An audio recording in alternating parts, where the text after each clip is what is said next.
రామోజీరావు గారి ఆయన మృతి వార్త తెలియజేశారు. చాలా దిగ్భ్రాంతిని కలిగించింది, చాలా బాధ కలిగింది.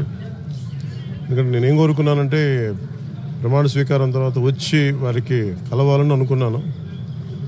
ఆ పాపం ఆయన ఎంత ఇబ్బంది పెట్టారు ప్రభుత్వాలు గత దశాబ్దన్నర కాలంలో.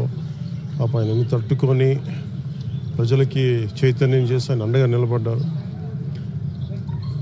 ఒక మహోన్నతమైన వ్యక్తి. ఇప్పుడు ఆంధ్రప్రదేశ్లో కానీ భారతదేశంలో ఎక్కడైనా సరే, ముఖ్యంగా ఆంధ్రప్రదేశ్ తెలంగాణకు సంబంధించి తెలుగు రాష్ట్రాల్లో ఏ జర్నలిస్ట్ ఉన్నా అది ఈనాడు స్కూల్ ఆఫ్ జర్నలిజం నుంచి వచ్చే రూట్స్ దానికి ఉంటాయి. అలాంటి కొన్ని వేలాది మంది జర్నలిస్టులని తెలుగు రాష్ట్రాలకు అందించిన మహానుభావులు. అలాగే తెలుగు చిత్ర పరిశ్రమకు సంబంధించి కూడా ఈరోజు ఇంత ఇన్ఫ్రాస్ట్రక్చర్ ఇక్కడ డెవలప్ చేశారంటే అది హైదరాబాద్లో ఎంత అద్భుతంగా తెలుగు చిత్ర పరిశ్రమ ఉందంటే ఆయన కాంట్రిబ్యూషన్ చెప్పలేను.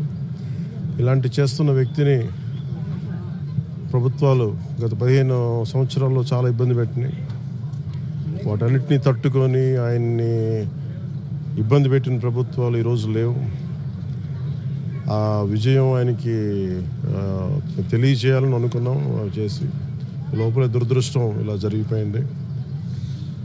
వారి కుటుంబానికి, ప్రతి ఒక్కరి కుటుంబ సభ్యులకి, అలాగే ఈనాడు గ్రూప్ ఆఫ్ కంపెనీస్ వారందరికీ కూడా నా జనసేన తరపు నుంచి, నా తరపు నుంచి వారికి నా సంతాపం తెలియజేస్తాం.